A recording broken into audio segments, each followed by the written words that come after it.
দুনিয়াবাসী আপনার বিপদ আপদ দেখে হাসছে, একটি দোয়া ওজিফা করুন। দেখবেন যে যারা আপনাকে দেখে হাসছিল না তারা অবাক হয়ে যাবে। তো প্রিয় ভাই, যখন খুব বড় বিপদে আছেন, আর এমন এক বিপদ যে জীবন থেকে দূর হতেই চাইছে না, তো অনেকেই দোয়া করছেন, দোয়া করার পরও দেখা যাচ্ছে যে আপনার বিপদ দূর হচ্ছে না।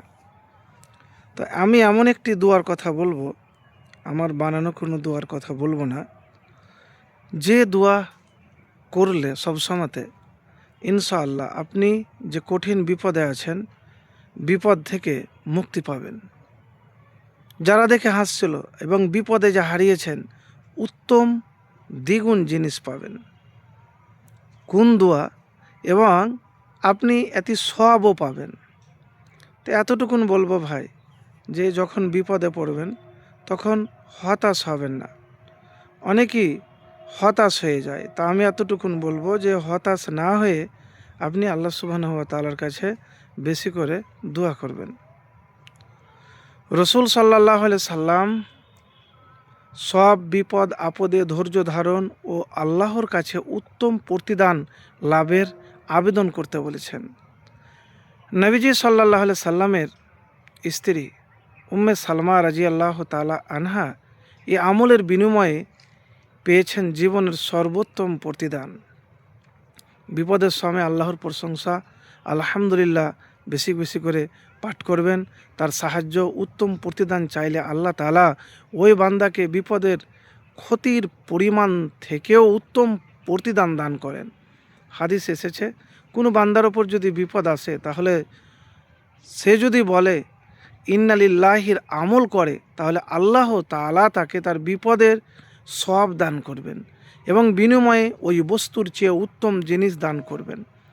তো আমলটি দোয়াটি হলো ইন্না লিল্লাহি ওয়া ইন্না ইলাইহি রাজিউন আল্লাহুম্মা আযিরনি ফি মুসিবাতি ওয়া আখলিফ লি খায়রাম মিনহা।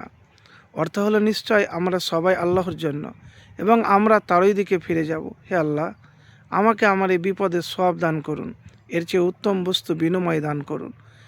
আমলের উপকারিতা। হযরত উম্মে সালমা রাদিয়াল্লাহু তাআলা আনহর স্বামী আবু সালামার ইন্তিকাল করার পর রসুল সাল্লাল্লাহু আলাইহি সাল্লাম তাকে বিয়ের প্রস্তাব পাঠান। এ হাদিস থেকে পাওয়া যায় যে রসুল সাল্লাল্লাহু আলাইহি সাল্লাম এর নির্দেশ অনুযায়ী এ আমল করলেন। ফলে আল্লাহ তাআলা উম্মে সালমাকে তার মৃত স্বামীর আবু সালমাহর পরিবর্তে উত্তম স্বামী হিসাবে রসুল সাল্লাল্লাহু আলাইহি সাল্লামকে দান করলেন। হাদিসটি মুসলিম শরীফের হাদিস।